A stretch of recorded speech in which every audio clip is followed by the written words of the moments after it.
গত কদিনে তীব্র তাপপ্রবাহের কারণে উত্তরের জেলা গাইবান্ধা সহ 40টি জেলায় কিন্তু তীব্র গরম এবং তাপপ্রবাহ বইছে, যার ফলে জনজীবনে স্থবিরতা নেমে এসেছে এবং যারা কর্মমুখ মানুষ রয়েছে তাদের কিন্তু কর্ম কিন্তু থেমে যাচ্ছে। বিশেষ করে গত কদিন থেকে সকাল থেকে সন্ধ্যা অবধি কিন্তু যে প্রখর যে তাপপ্রবাহ, এর ফলে কিন্তু যারা খেটে খাওয়া মানুষ রয়েছে তাদের কিন্তু বিড়ম্বনায় পড়তে হচ্ছে, কারণ তারা এই গরমের কারণে তারা কর্মে বের হতে পারছে না। বিশেষ করে গাইবান্ধা শহরের যদি বলি, যারা অটো এবং সিএনজি এবং রিক্সা যারা চালায় তারা কিন্তু এই রোদে বের হতে পারছে না। শহরে জাকলা হাদলা মানুষ মারা গেলে হাদলা ঘিরে এলে সব বানাই, এরা আমার বাধ্যমূলকভাবে বানায় লাগছে। গাও ঘামছে, দেখেন না, অল্প একটু কাম করলে আমাদের গাও ঘামি যাচ্ছে, তারপরেও আমরা কাজ করতেছি।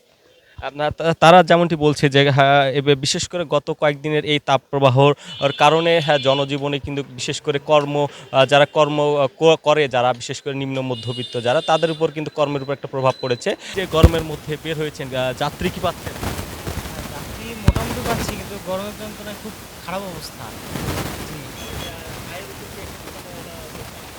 হ্যাঁ, একটু চাপ পড়বে, কারণ এই যে রোদ বেশি, গরম বেশি, আর মনে করেন যে লোকজন খুব কম বার হচ্ছে এরকম। তীব্র গরম, অতিরিক্ত তীব্র গরম। এই গরমের অবস্থায় যে আমরা এই যে ফাঁকা জায়গার মধ্যে হালকা পাতলা ছাদের নিচে বসে আছি একটু ঠান্ডার জন্য। আচ্ছা, এই যে আপনি কোন একটা কর্মের সাথে অবশ্যই জড়িত, এই যে হ্যাঁ, গরমের অবশ্যই। কারণে কর্মে যাওয়ার বিষয়গুলো কিরকম হচ্ছে? যাওয়ার বিষয়গুলো তো মনে করেন যে হাঁটি তো মানুষ যাওয়া সম্ভব নয় এখন, তাও রিস্কার মধ্যে মোটামুটি যে একটু রিস্কায় গেলে তাও হাঁটি যাওয়া যায়, হাঁটার মতো কোনো পরিবেশ আর বর্তমানে নাই। আচ্ছা, তিনি আসলে এখানে যারা জনসাধারণ রয়েছে তাদের সঙ্গে আমি কথা বলে যতটুকু বুঝতে পারলাম, তারা বলছে যে এই গত কয়েকদিন যে তীব্র গরম চলছে, যে তাপপ্রবাহ রয়েছে, যার কারণে কিন্তু তা কেউ প্রয়োজন ছাড়া কিন্তু বের হচ্ছে না।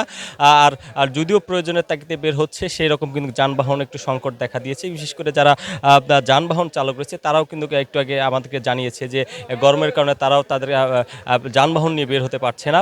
আর যাত্রী সংকটের কথা বলছি। তো এই ছিল গাইবান্ধা রেল স্টেশন থেকে এই উত্তর অঞ্চলের যে তীব্র তাপপ্রবাহ সম্পর্কে সর্বশেষ।